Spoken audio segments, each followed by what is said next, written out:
an honor it is to bring in a cat I've been after for some time. A melodic inventor and somebody who was at the right place at the right time when the expansion of musical vocabulary was happening in all genres. And he was kind of part of that. Pete Levin, welcome to the Jake Feinberg Show. Thank you, Jake. Happy to be here. Yeah, man, it's so great to hear your voice.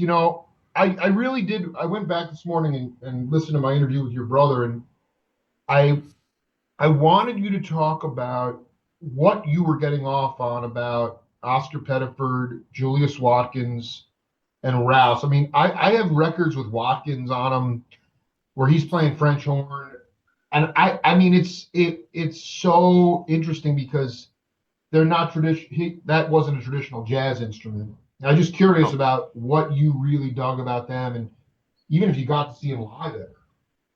at that point in school, high school, and a little bit before high school, I was playing French horn. Uh, I don't remember exactly why I started on French horn. Maybe it was the only instrument left in a pile or something. And I was doing that through high school. I had an affinity for it, and I was getting good at it. I was playing pretty well. Uh, I forgot who turned me on to Julius Watkins. I was studying with the one of the horn players in the Boston Symphony, who was definitely not into jazz, so it didn't come from there. But uh, somebody turned me on to Julius Watkins. I got a couple of recordings, and got more recordings, uh, and was listening to him. At the time, uh, I said French horn was not being used in jazz at all. Right. Uh, Eventually, some other players picked it up, but not that many over time. Uh, and even now, yeah, there's only a small handful. Vince Chancey, John Clark, who I'm very close to, but at the time that was unique. And so I was home playing these Julius Watkins records.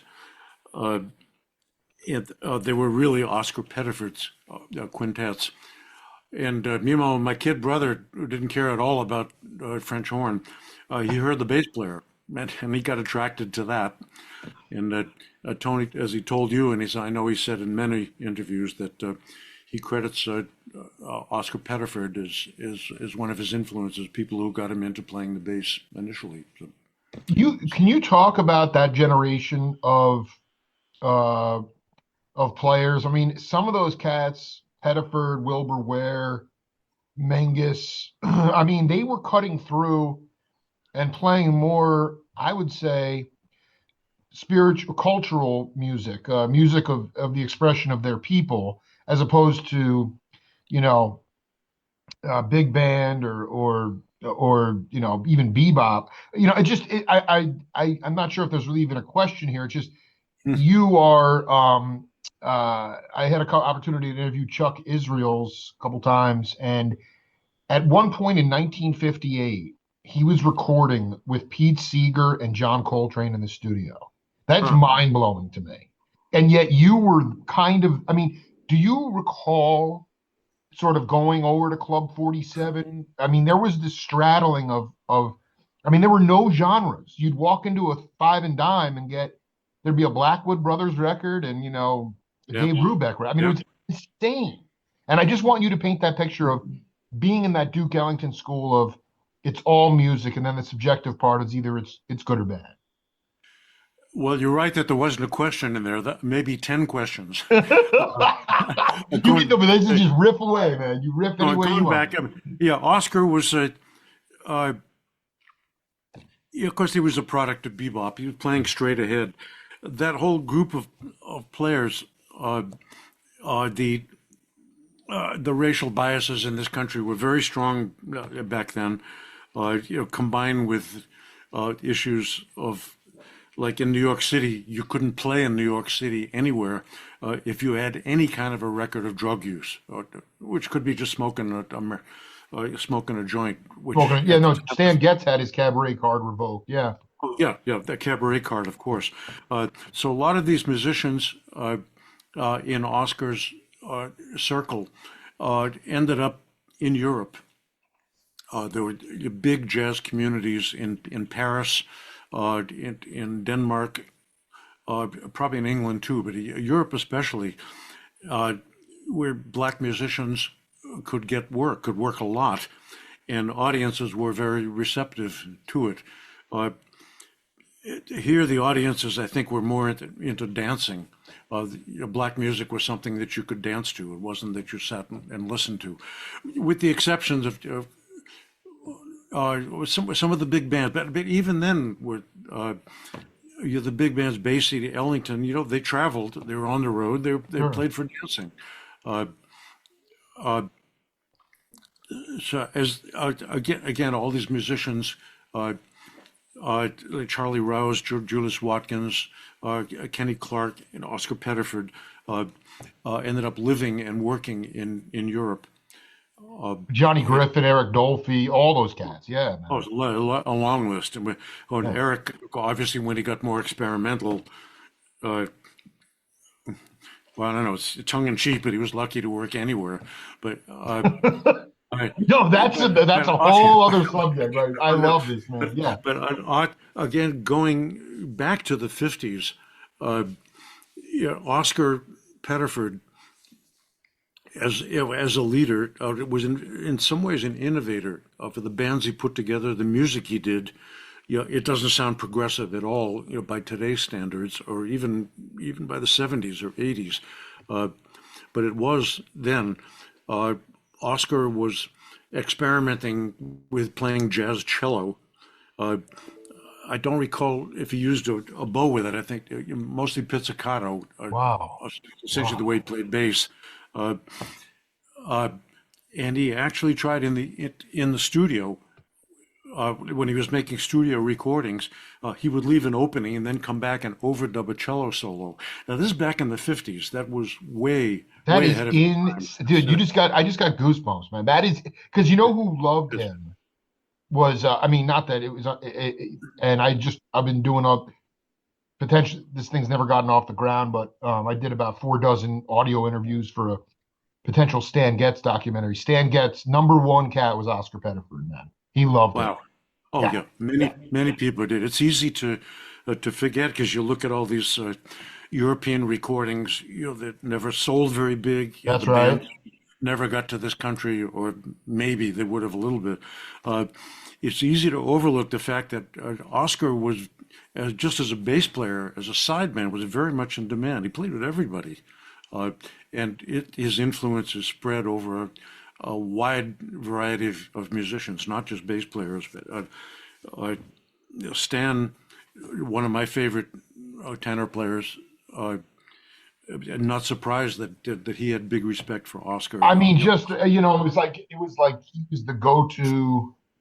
Uh, it was, there such an odd. I want to touch on this. This is really important because um, you'd say he was an innovator in the sense that he was breaking it. He was doing cello work, pizzicato, and also doing overdubbing. But it wasn't like, I just for the audience. I mean, he wasn't doing necessarily a Scotty LaFaro thing where he was being his own voice, or was he on the bass? No, not so much. Not as a his playing. His playing didn't stand out the way, for instance, Scott LaFaro does, who was a brilliant soloist. Uh, that was not Oscar. Oscar was, in effect, a sideman, even as a band leader. He was accompanying people and did that. He did it incredibly well. As far as uh, the tracking cello on one of his own projects as an overdub, I mean, that was not technologically a unique thing. I mean, over here, Les Paul was putting together entire recordings that way, Absolutely. and breaking all kinds of ground. Uh, it was not being done in jazz. So in that sense, Oscar was ahead of his time. Uh, or maybe he saw what Les Paul was doing. Let me try some of that. But who knows? I kind of wish When would you say? you I could mean, talk to him. you were Brookline cat. I went to BU. I used to go to Brookline Ah, and there you go. hang out. I mean, back in I grad. I'm 47, 6, soon to be 47. But it's changed a lot. But I really wanted you to talk about Peter Levin marinating in uh this. You know what it is? It's always, you look at like Fats Navarro, Rouse, Dizzy, Bird. that bebop, I mean, for my generation, bebop really came to the forefront kind of in the late 40s. And I just wonder in like the late 50s, early 60s, were you, I mean, nobody had plugged in yet. I'm just wondering if you were attracted to this crossover folk jazz scene that was just so, I mean, part of it had to do with the beat generation and the poetry and all that. And you were right in that milieu. I would love you to talk about like Yeah. 1960 Peter Levin. Okay. Uh, yeah, again, that's 10 questions, but Yeah, I'm sorry, man. no, it's okay. We're riffing, dude. Yeah. It's okay. I didn't in the 50s. I didn't really understand jazz. It was going on. Uh, I didn't know a whole lot about it. I listened to things that appealed to me. Hmm. Uh, there was a wide range of stuff, and I was listening to Oscar Pettiford's groups. Uh, I was also listening to a lot of classical stuff. Uh, I got I don't remember how, but somehow I got attracted to a guy named Paul Lavelle, who had a concert band uh, and was releasing recordings. And I listened to concert band music at home. Uh, uh, I think, Were you getting off on like Stockhausen and those avant-garde composers, or was it more?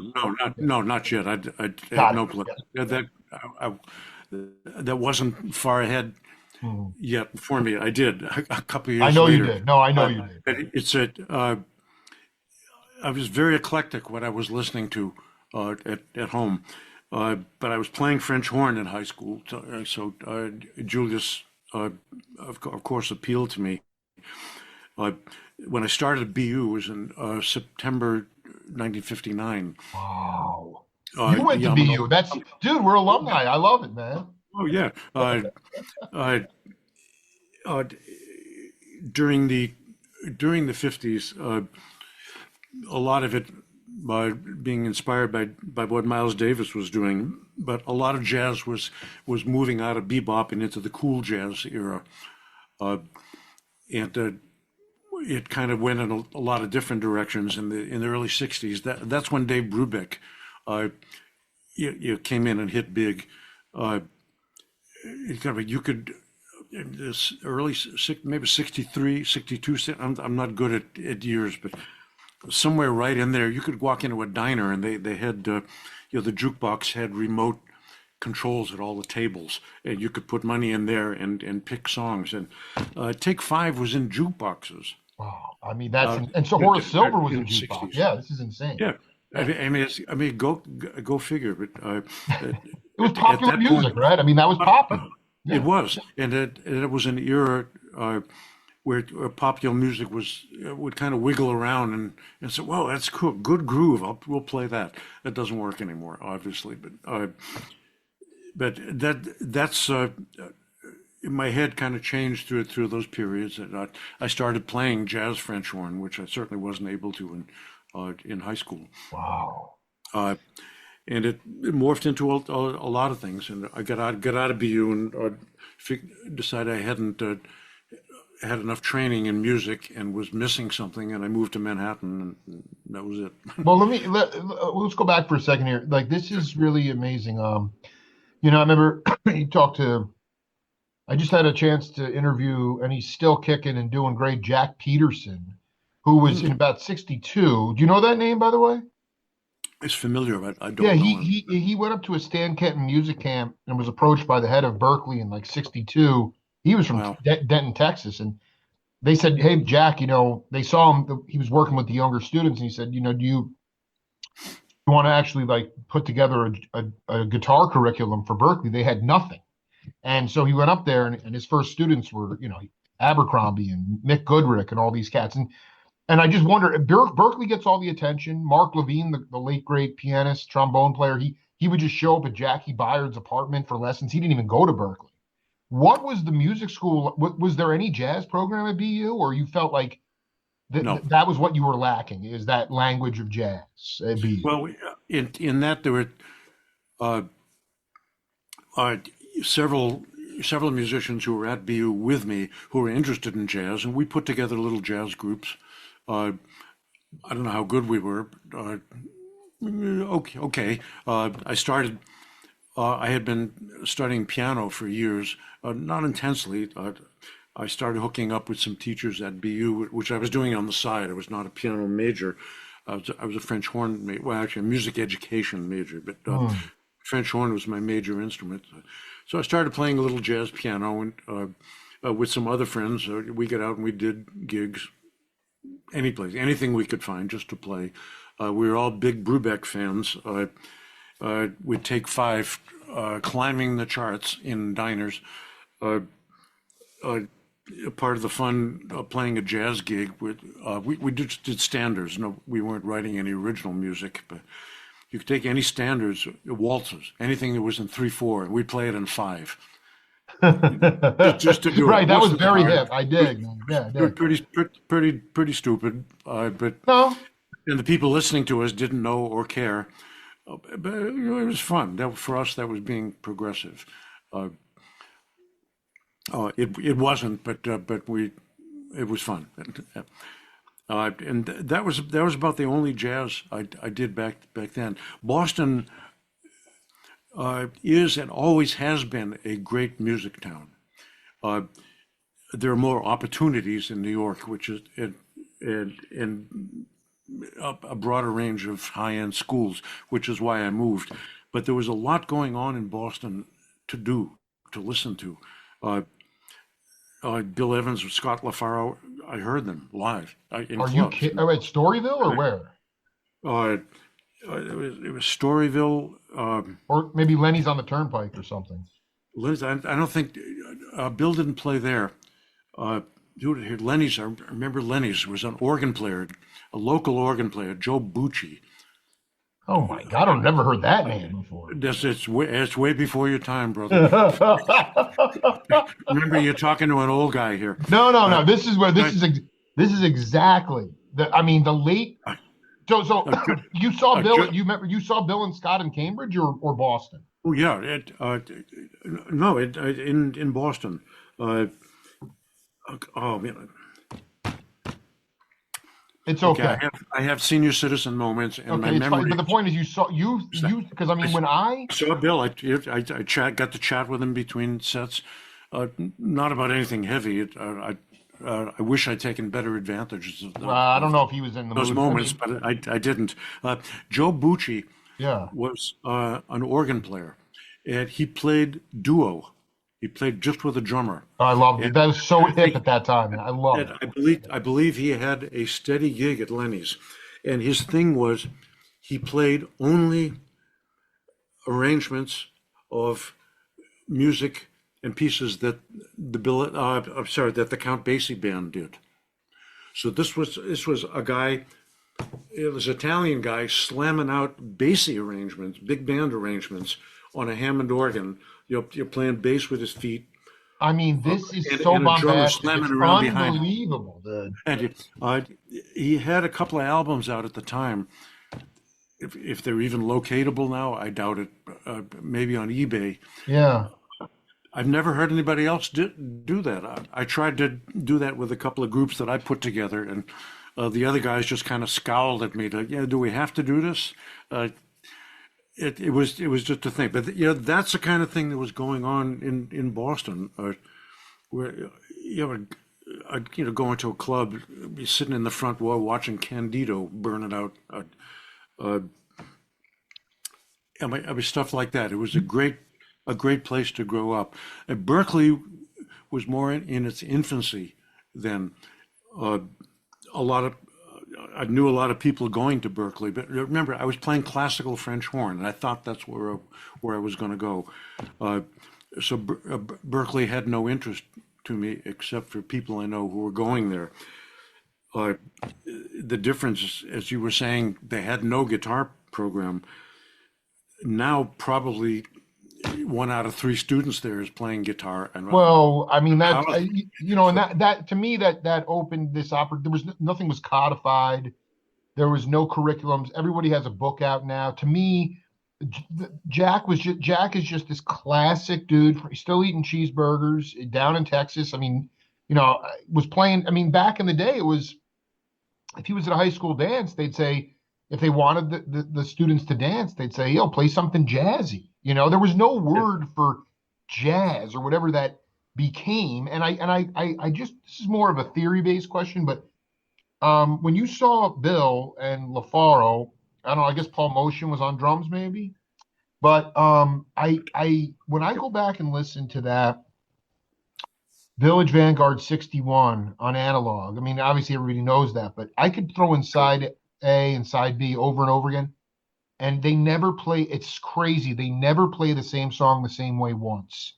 And some of that had to do with the symbol character of Motion. I mean, it was everybody had a symbol character. And I just wonder if you felt that the growth of music at that time, and I'm talking about, like pre-Beatles, but really the growth in melodic or instrumental music had to do with the fact that it was still acoustic based.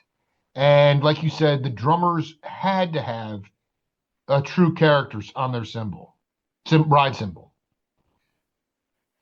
Generally they did, and a lot. Uh, Again, I'm not a student of it, but many of them have identifiable characteristics in the way they used a ride cymbal, the way they kept a jazz beat. On the surface, they're all the same. Sure. For the feel, they're not. Each drummer does it a little bit differently. Paul was amazingly. I don't know if he innovated it, but the way he left spaces and filled in spaces in just the right way, and Oh my God. Oh yeah, my God. the connection between Paul and Scott LaFaro and Bill was amazing. Uh, that was repeated uh, in so some of Bill's later groups. Uh, I've spoken a lot to Joe LaBarbera, who I've worked with, a wonderful, wonderful drummer, and a great Amazing. guy. Yeah, yeah, yeah, yeah. And he was in playing with Bill. He was in Bill's last trio. Actually, I think it was Mark Johnson playing bass. The three of them had a very special affinity in the way they played and developed music together. Uh, for Bill, back in the early recordings with LaFaro, Bill was heavily into drugs. And, uh, later, toward the end of his life, he'd cleaned up, and there's a. I got I'll have to dig it out again. But Please. it was a series of CD. Uh, Bill went into the Vanguard again, uh, much later in life with a different trio, uh, and recorded a series of nights, and that was all turned into a multi-album release, multi-CD release. And at that time, apparently Bill had cleaned up. It was like he had a whole new level of playing, a whole different way of playing. They're playing a lot of the same songs that they played years ago in the Vanguard, those famous recordings, uh, same songs, but way faster. Because Bill had a tremendous technique. He was classically trained. Uh, it, with him, it was a matter of holding back, and it was expression was the colors coming out of the piano. It wasn't about uh, you know shedding if to compare it Absolutely, dude. to the The guitar tone work. of the touch, Yeah, man, was so yeah, the ridiculous. touch and his restraint, and Yeah. just putting things together harmonically mainly, and letting his melodic innovations serve the harmonies. Anything I've ever heard of Bill's harmonically, not a single thing out of place. He was a genius, absolutely a genius. Uh, uh, Maybe I can hook you up. At the very least, you should track Joe LaBarbera. Joe No, you got to would. hook me up. The other cat that I caught a couple great hangs with, and he is. I mean, I've been listening to a later '70s edition. Is Elliot Zigmund, who is just like Yeah, ridiculous with Eddie Gomez and Bill. I mean, it just they do. I mean, it's just because we talked about it with Marty Morell. I mean, the music was good, but it started to drag a little bit, and then even Bill was still.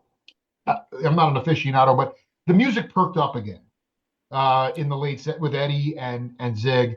I would love to talk. I need to get to Mark Johnson too, but this is the Pete Levin interview. You're telling me Like, I mean, this is beyond. I know this is going to kind of making a sharp left turn here, but you get to New York. I really need, my older daughter just, well, she's her freshman year at Princeton, and I was in the Princeton Record Exchange, and there was this insane collaboration going on between the Electronic Music Center at Columbia and at Princeton in the mid 60s.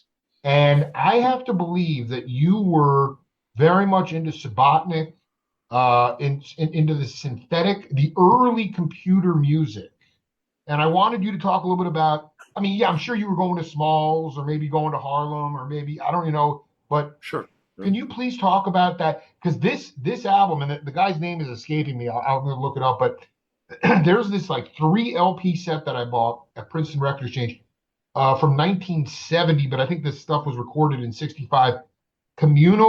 Early computer music between Princeton and Columbia. Floor is yours. I'm just wondering when that got in your ears. That one thing I'd question about what you're saying is I'm not sure computer music would be the correct term. Uh, Electronic music. Electronic is Yeah, better. Yes. thank you very much. Thank In you. in the That's a, 60s, computers uh, a computer took up a room at IBM. That was it. They were no, not. I no, it was more I'm for not- like defense and missile defense. yeah. Yeah, I get it. I get it. Yeah. Electronic music. I got into it in the 60s over a period of time. When I went to New York, uh, uh, I went to do a master's at Juilliard, again on French horn. Sure. Uh, I was there for 2 years, uh, studied with some amazing people. Uh, Again, my musical life was very eclectic. Uh, I don't know if I should even admit to this kind of thing, but it's kind of public, especially if you're on Facebook. Uh, One of the jazz things I got into back in Boston was I was fascinated by Dixieland, ragtime to a certain extent. I didn't know Sure. the Sure. difference Sure. between Sure. Dixieland and several of my friends, my good friends at Boston University in the music school. We loved playing Dixieland. We had a band, our fraternity had a Dixieland band. We certainly weren't playing very authentic, but we had a good time. Uh, and uh, a way of making money while you're in college, there was a musical horror show going on uh, at a club in Boston. It was part of a chain called the Red Garter chain, and they had music there 6 nights a week. The house band was an aberration of proper ragtime, uh, which is it should be a very elegant style of music. We didn't do that. The band was three banjos, tuba, trombone, and washboard. I'm Uh, sorry that I would be there all night then. I mean, that's all. a lot of people, The only thing is I don't know, the wash tub bass as well would be classic. But that go no, ahead. no, Continue. no, tuba, a washed up bass Yeah. wouldn't have been loud enough to I play with know. this. I know. I know. I mean, it was earplug level racket. The place, the place was packed every night. Uh, the waiters were trained to make as much noise as possible.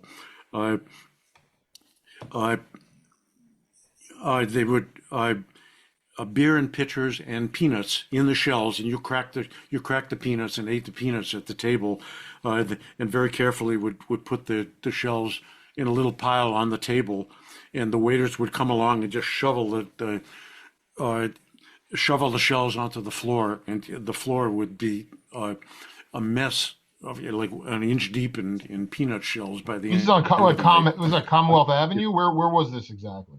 That one, It's all right. We no, don't need. You don't need. no, I no, just. it wasn't. Yeah. It was on a back street somewhere in downtown Boston. I don't Sure. remember the name of the street. I might recognize it if it doesn't matter. Uh, the club, of course, is long gone, but uh, everybody got drunk. Would sing along. The band didn't play anything written before 1920. Uh, Wow. People just learned these songs. I only learned the songs. I don't know where I did eventually. I learned songs that I didn't know existed. Uh, I was playing tuba. I didn't own a tuba, but I had brass chops, so I just borrowed a tuba from BU and just bring it to gigs. Uh, uh, Eventually, I learned that watching these banjo players, banjo is not the way they were playing a four-string strumming is not a difficult instrument. Uh, I bought a used banjo, became a banjo player, and I was playing in this cockamamie club 6 nights a week playing banjo. Uh, and it was interesting when I moved to New York, there was a Red Garter there too. It was all owned by the same guy, owned a chain of them. Uh, yes, I didn't know anybody, and I walked right into a 6 night a week gig. Uh, and it was the same deal there. Waiters walking around, yelling, making noise, peanuts being thrown on the floor. Uh, the only time that would be interfered with was when somebody who was really juiced would start throwing peanuts at the band. Not that I blamed them, but that was a no-no, and that would get you evicted from the club. No one was really there to dance though. It was just No, a no, yeah. no, no. It was all table seating. Uh, Right. it, One of my theories about the club was a lot of groups of nurses and stewardesses would come in. So single guys would come in to try to pick up the nurses. Uh, Anybody who came in there with a date, my theory would be that if you got a first date with somebody, after the first 10, 15 minutes or so, you've run out of things to talk about, like what's your sign and so forth. So great, you take her to the Red Garter because it's so noisy in there, you Yeah, you can't can't talk. talk anyway. Yeah, exactly. Yeah, and it's a wild scene. Yeah. You can have her drink too much beer, and then try to get lucky when you get out of there. I said, and I did that for years, and a lot of really good musicians were playing in that band Really? in New York. I one One of my oldest friends from BU, who just passed like just 2 weeks ago, Dave Bargeron, who was a tremendous trombone player and also Hold on, also Bargy. I didn't know he went to be. Bargeron Dave. was in that band playing tuba. Yep, yeah, Wow. and I Wow. got pictures now on Facebook of our Dixieland band back at BU, uh, and Dave became an innovative tuba player. And he did the same thing. He was new in New York and he was looking for work. And hey, you could play the Red Garter and actually make a living, uh, a strange living, but it's okay. And it was kind of fun. It was goofy. Uh, Dude, uh, you were singing for your son. You were getting ahead. I mean, here's the thing that I was waiting to find this. I found the quote, and I'm just going to read this to you, and then it may or may not, but I'm sure you're aware of the legendary poet, entertainer Wavy Gravy. He ran Woods, the clown, so to speak. He yeah. he he went to BU right when you did, and this is what he told me, and we did a bunch of interviews. He said, "I started jazz and poetry in Boston. I read about Ginsberg reading Howl in Time magazine. I thought, hey, I've written some poems. I know some musicians. We rented this place on Huntington Avenue called The Rock. In the basement is a pizza place called The Pebble in the Rock. That's where we held fort. I got Wow. the kids from the museum school to decorate the place with mobiles of black tablecloths, and we were wailing. Going to BU, I also studied dance with Martha Graham, and he wanted her really bad, he said. But the point is, Perry Letterman was a guitar player there. I mean, there were some badasses when you were there. But Yep. no, you were doing Dixieland, French horn. You weren't doing Beat Generation, jazz poetry with bebop No. at that time. No. No. I did. Okay. I, So I mean, I didn't. yeah. Oh, I was going to say I went there initially. I was kind of talked into going there to do the music education program, and uh, my goal was supposed to be to teach public school music. Uh, After a year or two there, I knew I wanted to play the French horn and move on with that, and I did. I moved to New York, and that was it. Became a horn player. Uh, Can you talk a little bit about, so okay, peanut shells, pitchers of beer, walking out with good dough. You could rent a loft. Get ahead in New York. When did you start to really assimilate into the subculture of of jazz that was happening at that time. I was kind of there at the time. What we were doing wasn't jazz. In a big stretch, it was. And I'm going to back up and roll into another question that you asked that I Go ahead. was babbling and never gave you a proper answer. But there, uh, in that scene, Manhattan, it's not that big a place. I mean, everything is really close together. Uh, so there are a lot of good jazz musicians who are actually doing those banjo gigs. Uh, you only need the money. You're home. You're not on the road. Whatever you want to play your horn when I'm home. Uh, Somebody I got very close to, an innovative tuba player and musician, Howard Johnson. I interviewed Howard and rest in peace, the man. I mean, Taj Mahal into the Yeah, band, into Gravity. Give me a break. yeah. Howard is one of. This was my theory, perhaps, Yeah, which I've told people and promoted in interviews. Howard was one of a very short list of musicians who changed the way their instrument is played. explain that. Uh, when Howard came on the scene with his tuba, nobody had ever done what he was doing. Jazz quartet, piano, bass, drums, and tuba. Nobody did that. You can't Right, do that in a exactly. tuba. No, it did. And But the tuba was used to, yeah, it used to be the bass. yeah, I, Jocko, you're going to say, talking about bass. Yeah, Jocko, of course, did that. Dave Sanborn, his sound was absolutely unique. Louis Armstrong, of course. Miles Davis, of course. Uh, Bill Evans, nobody had played piano that way before. There are other brilliant piano players. Oscar Peterson, one of my idols. Oscar didn't invent anything. Art Tatum had already done that. Oscar did it very well. But Oscar is not on that list. A lot of sax players are great sax players, very popular sax players. They didn't invent the stuff. Their roots, what they got that comes from Coltrane, comes from Sonny, so anyway, that's my short list, and Howard Johnson is on that. Uh, who else played there? There were a couple of jazz trombone players. Was it like Bob Brookmeyer would That come in, or like, no, well, he didn't play. He didn't play the banjo band. I, I'm curious I, about the band. Was like Bob Duro in that band? no, no. Bob was legitimately a jazz Dude, that fretted man was instrument the player. ball. That man was a G. But like, I mean, I get it. I mean, those gigs were. I mean, that's you. I cannot believe. Okay, here's the maybe so you can answer the jazz thing too, but the other thing is at that time, there was no efficiency model, there was no right or wrong way to make a studio album. Remember Mike Mainieri telling me in the 50s, I mean, he got into the studio in the 50s, and that was really a good way to sing for your supper. What was your ability how did you get into a elastic but still pretty locked down studio scene? Through the obviously spending all those years in New York, uh, and I still played a little piano. I did some, jazz piano gigs, not very much. Like my theory at the time was, and which I subscribed to later, is there are killer piano players in New York City coming out of the woodwork. Out of the Uh, woodwork, but yeah. I was not going to make it that way. Coming through the '60s, I was open to more and more stuff.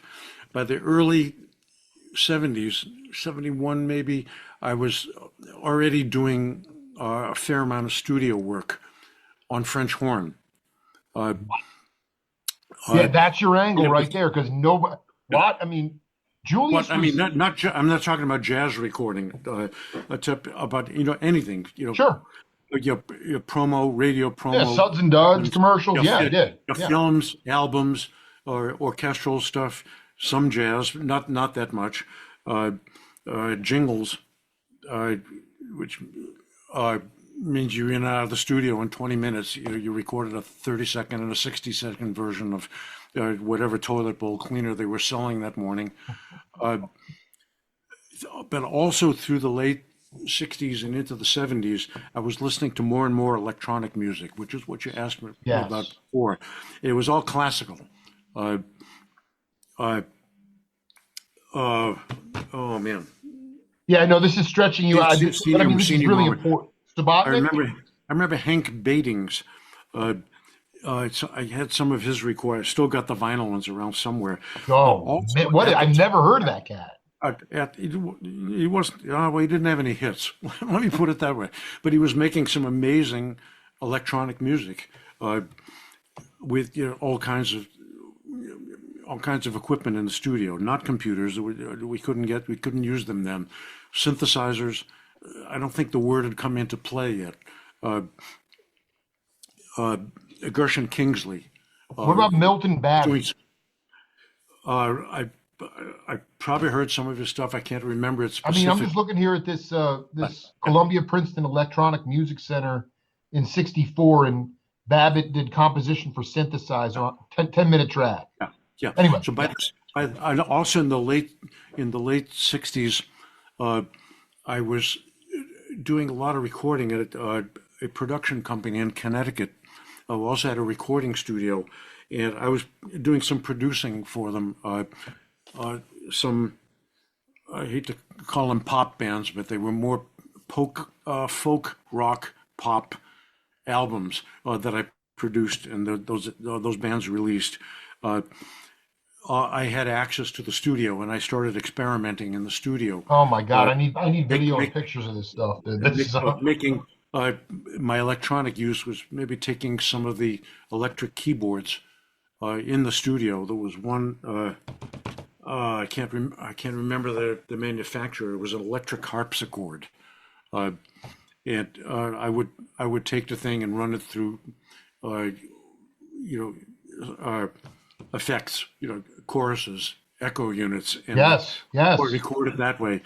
Uh, I discovered wacky tricks like changing the tape recorder speed, uh, doing echo loops on tape recorders and letting them feedback. I discovered, and it got chewed out for it by the head engineer there, that if you took one fader on the console, took the output and patched it back into itself, as you brought the fader back, it would feed back, and by pulling the fader up and down, you could play melodies with it. Oh my, dude, this is And the which, Peter Levin which that this is the deep bag Levin that I love, oh, dude. this is pretty wacky. It's out, man. It's out. This was taking a serious chance of blowing out some very expensive speakers. Uh, and I was told in no circumstances, do not do that again. You'll, You'd you'll be be, banned from the studio. or else we'll take your key to the building away. Uh, so I didn't create anything back then in that nature, but I was kind of getting into it. No idea where I would go with it. At the same time, somebody who became a good friend of mine back in New Jersey, Larry Fast, was doing electronic recordings. Wow. Larry was into the technology enough that he could kind of make his own instruments or modify existing things, uh, and he was creating music that way and releasing albums that were heavily influential in the music scene, uh, not just for those of us who were interested in electronic music or as synthesizers started. The word became into common use and started to come into the scene. But also, Larry was sought after by artists, recording artists, who wanted those sounds and wanted somebody who could, sit at a keyboard and create those sounds and then play them live. And of course, top of the list is Peter Gabriel. Uh, Holy cow. and Larry and my brother Tony and some other people like that were among Peter's first touring band. Uh, And you're telling me that he was can you give an example? I mean, there was a lot of stuff going on experimentally on the West Coast as well, but you're telling me that he would he could build his own or synthesizers or instruments, and then create sounds not just in the studio but play them live for audiences. Absolutely. Larry was uh, genius. It's a much overused terms, but Yeah, it is. if I think not unfair to call Larry a genius, but Wow. both technologically and musically, he's a brilliant guy. And Peter Gabriel took large advantage of that. When Peter broke really big, his touring band was Larry, uh, my brother Tony, Jerry Marotta, and that's Jerry Murat on trap drums? oh Or yes, oh oh yeah. my I God. mean, all those uh, his some of his biggest hits. Jerry created all those grooves. Jerry's Oh my, brilliant that dude, way. I am so well. First of all, Peter Levin. I mean, very modest cat, possibly in the in the genius category as well, because you say you didn't do any work and or you didn't put out any music at that time, but in doing a little bit of shedding today before this interview, I need to, if this cat is still with us, and I believe he still is, I need you to talk about these collaborations with Bill Camio. Bill I, Como, yeah, Bill I mean, Como. because Avant-Garde Records, not sure if that was the Connecticut studio, but you did a couple of albums No, that I have never, ever seen. uh-oh. I mean, this is where. So the reality is that yes, you were producing folk rock pop acts in Connecticut, but yet you clearly, I mean, this is the nativity, birth, narration, childhood, all these themes on life are the tracks that you're putting together with Bill. I need you to talk about this. Uh-oh. Okay. Bill was at the time a Methodist minister. Uh, and he played guitar and sang. I think he wrote some of his own songs, but mostly he did the standards, the Joni Mitchell stuff, that everybody was doing. He was signed to Avant-Garde Records, which was a folk label. Uh, uh, Together, we started doing some stuff at the studio up in Connecticut. It was not Avant-Garde. I think the label's Poison Ring Records. Uh, Poison Ring. Poison Ring, not a big one. You probably haven't. You probably don't have any other stuff. I mean, I'm looking here. Just a wild Yeah, guess. I mean, avant-garde. It says short-lived label specializing in religious, folk, and contemporary music. I mean, this Yeah. is Peter Levin. This is the wheelhouse right here, dude. Okay. I had no contact with Avant-Garde. Bill was signed to them. Right. Uh, so we went into the studio and we did this kind of weird album, poetry with improvised music in back of it. This is what I'm talking about. Yeah. I I produced that in the studio with Bill. And Poison Ring was such a off the beaten track label that they were actually going to put this out, and they had put it out for manufacturing already. And we were sitting in the executive producers and the owner's office. Uh,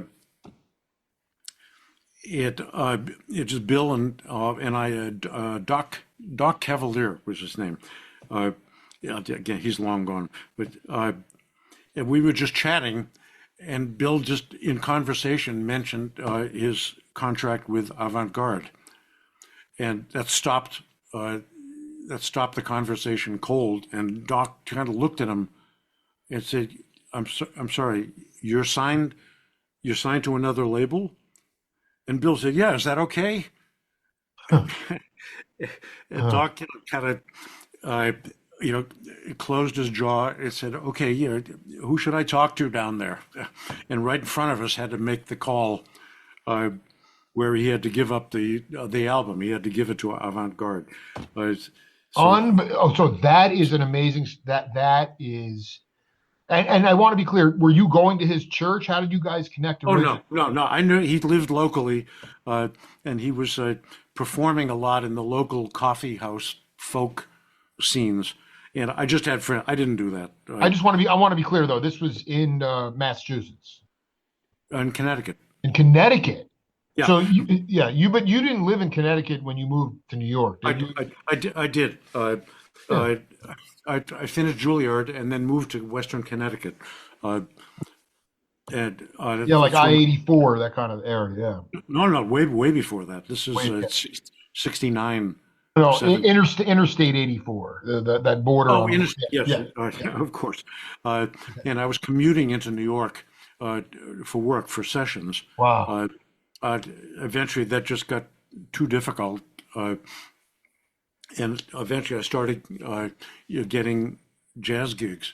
So I would, drive into the city in the morning, do a jingle, hang around in Times Square in a Chinese restaurant for hours, go to my jazz gig, and then drive home, uh, which was an hour and a half drive.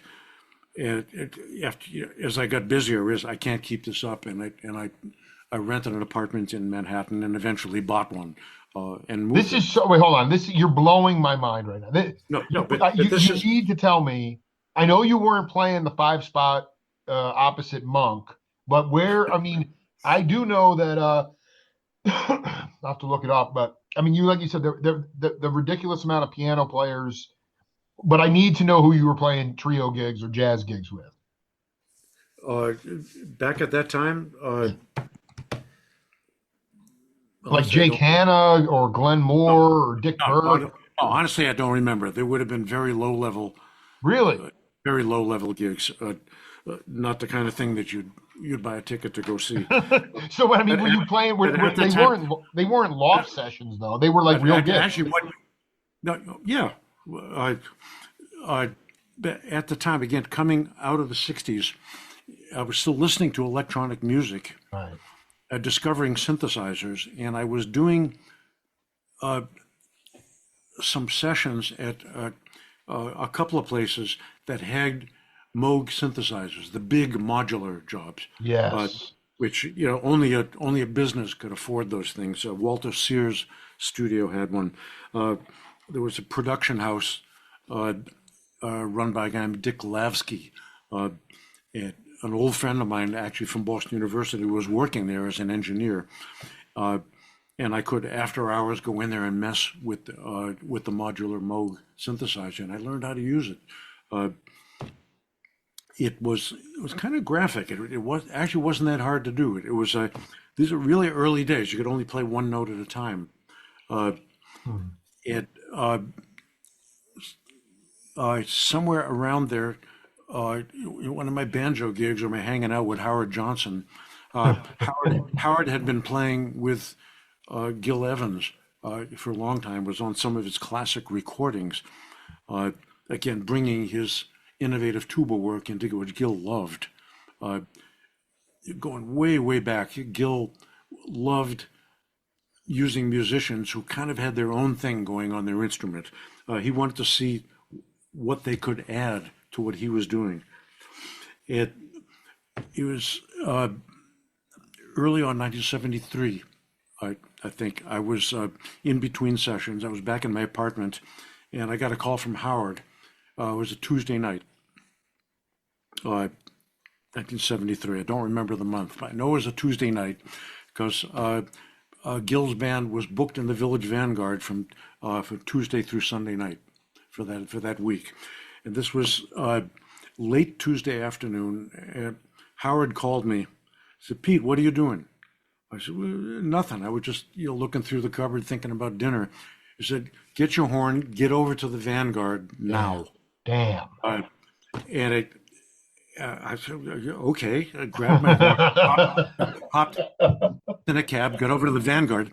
I walked in just in time uh, for the gig to start. And that was my first gig with Gil, and Oh my God. I was in the band for 16 years after that until he passed. I want to be That clear though, that this is really important, um, because I have, you know, shedded pretty hard with Warren Smith and Billy Harper and Herb Bushler and oh Howard oh Johnson. yes. All, I mean, that's why, Pete, it's like so cathartic to talk to you, man. I've reached out to this other Peter Levin, nice chat, but not you. And like, I'm trying to find you, finally found you. And like, you are like right in my wheelhouse because I've just tried to stretch the lineage of the music as far back as possible, and you have more insight than most cats that are living here on planet Earth. The name of the Poison Ring album was Grizzly Bear Hunt. Yes. Now Okay, that and then I just want to be clear though, when you went to Montreux with Gil, or like when you were playing live, did you ever break out a Moog synth, or were you always playing French horn? ah so Gil hired me as a horn player. Right. Uh, yeah, quickly the silly story behind that.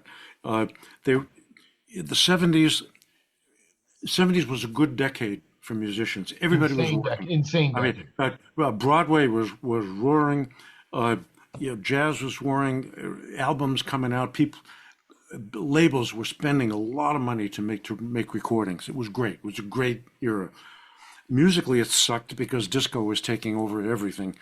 Uh, but whatever. We were Well, working. the early Okay. '70s was still the magical time. Let's be clear. It is in transition, but Yeah. that week at the Vanguard, apparently uh, I might have known his name at one time, but I've forgotten it, which is fine. Uh, the horn player had come in from New Jersey. Took a train in or drove in or whatever. Got down to the Vanguard, opened his case, and he'd forgotten his mouthpiece. Oh boy. And he said, "Ah, to hell with it. I subbed out my show to do this. I didn't want to do this anyway," and just went home. Uh, and they were looking, what do we do? And Howard said, "Wait a minute," and he called me, and I went over to the Vanguard, and that's how that got put together. Uh, I want to be it, clear. He was a sax player though, or no? The guy who dropped out. no, the horn player. French horn. He was just Wow. He's the like, French horn player. I know. You're rumbling through the kitchen looking for dinner, and Howard calls you up to the gig. I love this stuff. Go ahead. Yeah, you want this guy? And I know, for me, Gil was Sketches of Spain, Sure. Porgy and Oh, Bess, come on, man. Come on. all of that. Plus his own ggroups. I love that stuff. Uh, that's not what was happening at the Vanguard that night or any night for the next 16 years. But that's an extended story. But Well, I want you to talk about that. that What do you mean? You mean it was? I'm not going to say square, but there was nothing oh no, experimental about that music. oh, it was very experimental. It was breaking down doors and traditions like you can't believe. I didn't know what to make of it. Uh, I figured it out eventually. Uh, but during that period, we worked a lot in New York. The band, we went to Europe like 3 times a year. Uh, Played every Monday night somewhere.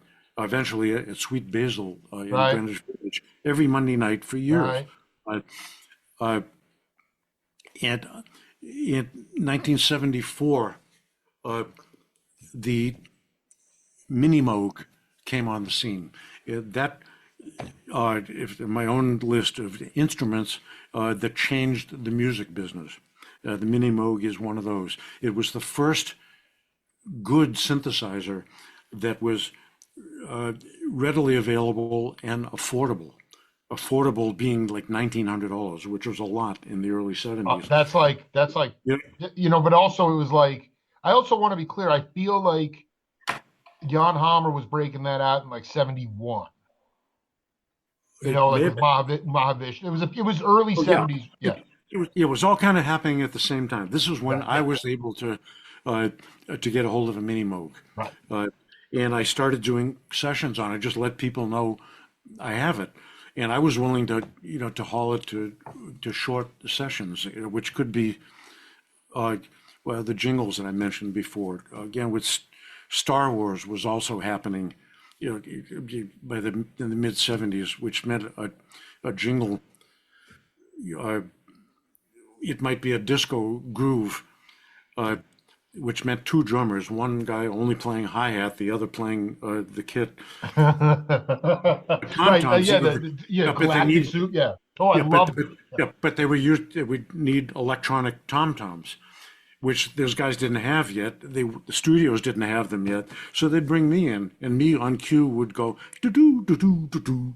That was it, I and knew this. Here we and like go. This is yeah, it and right really here. 30 minutes later, we're out of there to make room for the horns coming in. Sure. I was doing 2-3 sessions a day like that. I mean, unbelievable. Uh, I mean, I want to it, be clear. Were you living? This is the other part of it is that I mean, well, first of all, you were totally getting ahead because Randy Brecker was, I mean, you could get a loft and actually Gil lived in musician housing on the Lower West Side. Were you down there? Where were you living? In Westbeth. I ended up, I bought an apartment, actually in the East Side, 3rd Avenue and 19th Street. And I was Like there for a long. Alphabet City kind of area? No, no, no. It was actually, it was actually in a luxury building not far off Gramercy Park. That's good because Larry Coryell and Rocco and Bob Moses were almost getting knifed every night down in Alphabet City with Oh Mike yeah. Knox. I, I mean, it was I, out of control for a while. This is I, so I, magical, man. This, I I'm couldn't sorry. handle it. You know, the That's truth okay. is that, like, But I should finish that story because it's go ahead. Yeah, please, please. my electric story. Yeah. Uh, I I was hanging out with Gil some during the day, and I told him about the mini moog, uh, and I brought it by his apartment to show it to him, and he loved it. He said, "Man, bring it to the gigs." I said, "What? What am I going to do with this?" "No, you didn't care." So I said there was no music for it. So I brought it. I had my horn and the mini moog set up over on the side. There were so many uh, dominant soloists, great soloists in the band. I mean, typical. I'm sitting next to Johnny Coles, Billy Harper, Howard Johnson, Trevor Kohler, Dave Sanborn. Give me a Sometime, break, dude. I mean, come on, Hall of Fame, man. Ted Dunbar, Joe Beck, Ted Bert Bush Dunbar, back in the. numerologist, I mean, man. no, I've actually that first week in the Vanguard, my old friend and now good friend Lenny White was playing drums. This is wait, Lenny was playing with that Gil. that was Gil's band, a Lou Soloff, and people that I was lifelong friends with, became lifelong friends with. Oh my God. So we'd do a tune, and then there'd be like six soloists. So the song would go on for for 20 minutes, and I had nothing to do. I had the balls to stand up with a horn and play after these guys were doing it. So I'd mess around with the mini moog, and the guitar player and I would get into some stuff. And Gil liked it. Said, "No, do more of that." And finally said, "The hell with it. Don't bother with the horn." He hired John Clark to play horn. He said, "Leave your horn home. Just play moog." Oh my God. And that's it. I became, for all practical purposes, a full-time synthesizer player. And early on, I was one of the few guys who was willing to haul a synthesizer around to do a live gig or just to do a quick session. To do a record date, like a long recording session or a project that went on for a week or 2 weeks. Sure, everybody would do that. A jingle meant you show up with your mini moog at 9 a.m. with the rhythm section. They want you out of there in 20 minutes so they can start setting up for the horns or the strings or whoever's coming in next. And I got into it. I was doing it full time, and eventually you were. I mean, I am trying to figure out. I mean, and this isn't in all sincerity because, I mean, in a jazz context, again, there was. I mean, there was such this. The Isle of Wight festival. Dave Holland said that, Miles Davis came on, and the act before him was Tiny Tim. And, like you had all this wild mixing of genres, but how the heck did you fit all that instrumentation, including a trap set and a moog and that horn section on the Vanguard stage? Well, it was You made tight. it work, I guess. I made it work. I mean, it must have been tight though. It was really like you guys were like one organism. That first gig with Gil in '73, I barely made it to the club in time to start. Uh, it was a large band, probably 3 sax players, a couple of trumpet players, trombone, a tuba, guitar, bass, drums, percussion. Yeah, it was cramped, and Gil would be playing a Fender Rhodes, which was set up in front of the bandstand. There was no room to get on the bandstand. So so all they know is like a horn player is coming in. So they left a space on the bandstand. So there was a chair and a music stand, and the spot that they left was the one spot on the stage that nobody wanted to sit in, which was right under Lenny White's ride cymbal. So I come running in with my horn, and they're all going to point, go there, here's the book, sit down, and Gil starts playing, and I'm sitting there trying to figure out what the routine was in the band because we weren't not doing sketches of Spain, believe me. Uh, and meanwhile, I'm sitting under what at the time I thought was the loudest thing I'd ever hear musically. I learned better over time. Yeah, well, I mean, I mean, still, there is something to be said for. Um, I think it's a really valid point because let's face it, you can talk about. I mean, I just did a bunch of interviews with Chester Thompson from Genesis, but he was like, dude, he was playing with O'Donnell Levy, and as far as I'm concerned, that ride cymbal in the acoustic setting, that's sonic expansion through spirituality and physicality. That has nothing to do with amplification. You were playing with outdated PAs for years. So to me, it is something that's still reckoning. Is that Lenny White's ride cymbal in your ear, man? Yeah, which just at the time it just my God, that's loud.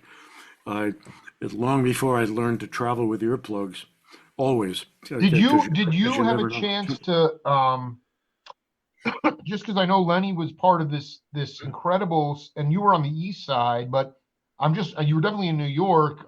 There was this just hypnotic loft scene with Liebman and Brecker and Holland and Korea. And were you in the late '60s, early '70s, the Jewish saxophone mafia? Were you over there at all? Were you because those guys, some guys were sober, some guys were on mescaline, it was tripping out, but everybody was just it was a free for all, man. Were you in that loft scene? Was there any loft scene for Peter Levin? No, no, not really. Wow, you were really just you were waiting for that call from Howard. I love this. This is so sick. Well, I was just starting to figure it out. Yeah, you were also in Connecticut at that time too. Yeah, yeah, I was commuting, uh, and what do you do with a French horn? I don't know. Yeah, Julius Watkins Yeah, that's right. I did. I did. did that, Yeah. and some other players had tried, but it wasn't a big seller. But your orchestral stuff, jingle is fine. And when I got out of Juilliard, my goal was to get an orchestra gig, uh, and and let that be my career. Really difficult to do it. I mean, if the good orchestras where you could really make a living and get a good pension, Boston, Chicago, San Francisco, places like that. If the fourth horn chair opens up to do an audition and 200 guys show up, uh, uh, not easy. Well, but also Not let me ask you. not a lot of opportunity. This is a philosophical question too, because you sort of have been an omnivore in music. You've taken it all on in some way, shape, or form, production or playing. And I always wonder, on top of just the competition and the rigor to actually like make enough money to sing for your supper in a classical orchestra, how many of those cats that are in those orchestras who've been taking direction from a conductor? I mean, Gil Evans his mind was so open. He Yeah. was up for anything. But Oh yeah. most times it's like you're playing the same, it becomes a formula trip. And I just feel like there's a fine line. You made the right decision because to me, there's just a lot of cats in classical music. I'm not necessarily talking about modern era, but I have to believe cats that were getting good paychecks and absolutely miserable because there was no creative control of what they were doing. Well, you couldn't. It's not completely true. Uh, there's so much to be said for being in a classical situation and environment. You're making music that's incredibly good. It's eternal. I mean, people are still playing Mozart, Sure, still you're right. performing Mozart, Yeah. Bach, still learning from those guys. Uh, you're playing it in an orchestral ensemble. It is. Okay, I did that a lot. I did it in Juilliard. Uh, I was subbing with in Boston. Uh, not with the Boston Symphony, but the Boston Pops some. Uh, so I had been playing classical gigs with pretty good orchestras in Boston. Uh, Whoa, I hold on. tried. Did you weren't involved with any of those? Because they were doing like Boston Pops, and they'd bring in, like Chet Atkins. Or you never Oh did yeah, no, anything? no, Yeah.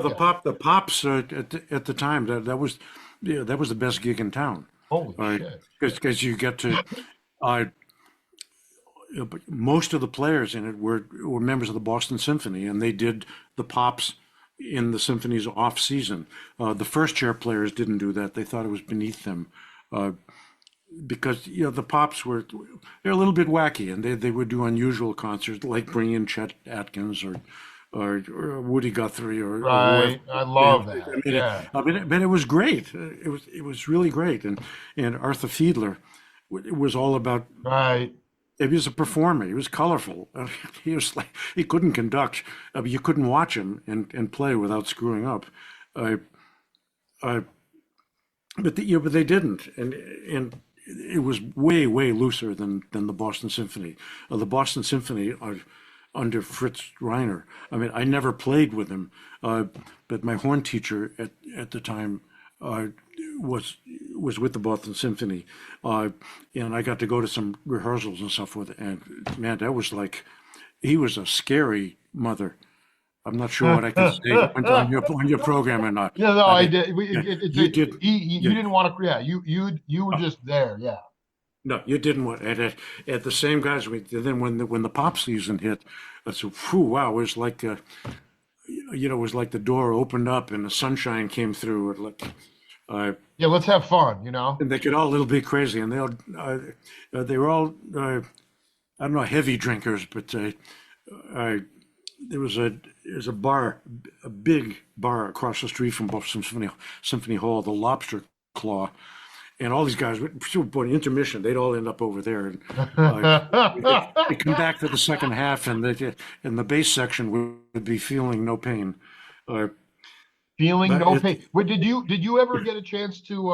I mean, this was thriving in the 52nd or 52nd Street thrive of Manhattan. But were you ever a patron or hanging out at Jim and Andy's? uh, a little bit, Yeah, you a were little sort of in bit. your own. You've really done your. You've sort of been your own. Actually, Paul Motion, for the record, one reason he was able to dance so much on the kit, John McLaughlin told me, he was a Sufi. He used to go to these Sufi dances. So it was like a mystical. Jazz was mystical at that time. Yep. And you've actually led a bit of a Sufi existence. I know you're not probably an ascribed Sufi, but you weren't there like Gordon Edwards waiting for the phone to ring or picking up a check from Jim or Andy was the cat. But I mean, you weren't really in that. You weren't like a studio shark. You just found ways to puncture the intergalactic with your music. It was, and again, remember, it was the whole scene was really thriving through that period, There's enough and work to go around. Yeah. in the same way that Manhattan physically is, it's like a whole group of neighborhoods. Uh, and a neighborhood can change massively if you just go a couple of blocks. Uh, the difference between where I was on 19th Street and 14th Street, 5 blocks further south, very different vibe. You go farther south, it changes again, or the lower Alphabet City that you referred to. Oh boy, yeah. Yeah, I would play there occasionally. No, I wouldn't want to live there. Dude, I'm At the telling you, time, the at the sickest time thing is we, that, yeah, Lowell Levinger from the Youngbloods, Larry Coryell, Mike Knock, and Rock Alarm all lived in the same building. It was unbelievable. But yet, it was harrowing because you might sometimes get home and somebody would be in your with a knife. yeah. You didn't know. Uh, anyway, the musically in this like Manhattan, it was also it was broken up as groups that didn't they overlapped some, but I don't necessarily belong to more than one group. There were a lot of people in my circle, a lot of it centered around with the people that I knew from Gil's band, a lot of people I knew from studios, a lot of studio musicians. A lot of them were commuting in from New Jersey or Connecticut to work. A lot of us lived in Manhattan. That's back when musicians could afford to live in Manhattan. Absolutely. Uh, so I Were wasn't you missing out on anything. involved with I'm drawing a blank because it's just one of my favorite albums. And in fact, I believe uh, it was one of these things where it was spearheaded by Mike Maynard. It's called White Elephant with Donald McDonald. Your brother was on it. Were you Yes, I part of remember. that group? No, I wasn't. You were not part of. Okay, that you were It's, not part of for a minute, it looked like I was about the only musician in town who wasn't in the band. it. But I'm trying to uh, remember because the inside cover, it's amazing, like all the amazing, cats. You know? Yeah. amazing band. I saw them live. No, you didn't. I did. They played. Where did they play live? Uh, I'm sorry. Okay, we're oh, going was there. it? No, no, no. The Electric Circus? Bitter End. No, no, no. Not the Bottom Line. It was another. I can't remember. It was right on Bleecker Street. Huge club, and the basement was massive. Uh, Damn, you saw that band live? I did. I did. And it Oh was. my They God. redid one of their songs. I don't remember the name of it, but it started with a vamp. Uh, uh, um, hold Yep, I know it.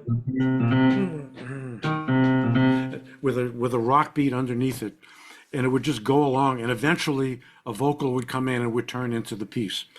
Uh, so I'm sitting in the audience, listening to this massive band. It was huge, uh, and they're already late starting.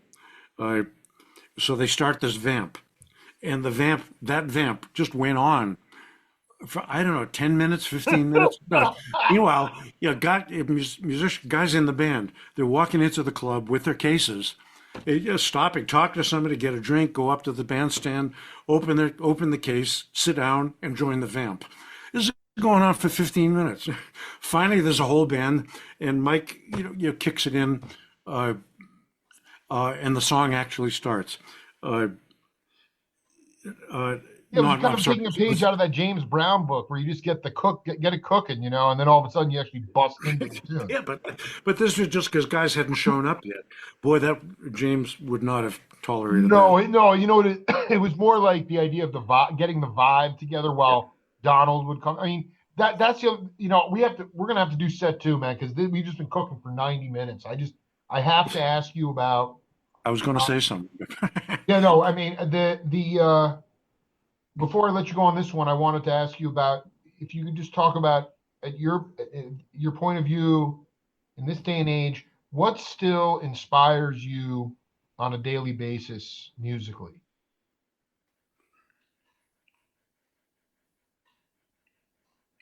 It's a good question. I'm still, I'm not sure. I think my tastes are still eclectic. And, Never change, man. I Never. can listen. I can listen to almost anything that's being done well. Uh, uh, I've just got to be open to stuff. It's a little tricky because I'm not doing that anymore. I got so many years of doing stuff because it works. Because I know, all right, I hear what you're going to record on this. I know exactly what I should do that's going to work with what you're doing. Because I've been a sideman all my life, looking for a way to make somebody else look good, make somebody else sound good, make their stuff work. Uh, so that's a lot of my basis, and that's what makes me comfortable. Listening to somebody play. Uh, you'll listen to Billy Preston accompany one of the groups that he was working with. You listen to what he's playing. Listen to Dr. John. Listen to Mac Rebenek accompany himself playing. That stuff, it just sparks me. Some of the younger players, I don't know. I've always been a fan of what Bela Fleck does. He's innovating on his banjo. By the way, on my short list Unbelievable, yeah. of people who change the way their instrument is played. Uh, was late discovering Robert Glasper. He's wonderful. Somewhere online, I discovered Jacob Collier, and I go, damn, what a mind! What a mind on that guy is wonderful. I've somewhere on a recording session, I ran into Catherine Russell and go, whoa, that lady can sing. And now realize we're both signed to a small label, Dot Records. Uh, honestly can't pinpoint it. I love No, to I hear think you know what it is. people, And people, we can start the next people making episode. music. I love Yeah, it. I love it. I you know love what it is. I those. mean, like you know what it is. I look at all these. The way. I just want you to think about for the next time this idea of I interviewed Bela Fleck about 10 years ago, and Wow. of course the first question, just like our interview, I went off and he said that what changed his life was seeing Return to Forever with Chick Corea with the Moog and the Sure. key because he realized all those notes were available on the banjo. He just needed to find them. So it's like, but beyond that, that original Weather Report, original Mahavishnu, and there's so much more in there. Original Return to Forever. Once you got into drum loop tracks, Gloria Gaynor, and disco, and more the Velveeta commercialization of jazz, you lost community. You just riffed on great individual names, Collier, Yeah. Glasper, all these cats, and yet there is no, maybe for them, but the propensity of the touring circuit for actual groups is what's really hurt instrumental progression and vocabulary. And Mhm. we can pick up on that because I'm going to do my show for as long as it takes for my generation and younger for musicians to be seen as doctors as they were back when like Airto's father was a medicinal doctor through music. He would heal people. And Mhm. the compensation is deserving for, we need that more than ever. And I pray, like Charlie Persip said, he thinks, rest in peace, we'll only get a renaissance in music when there's a complete dissolution of civilization. I don't want it to get to that.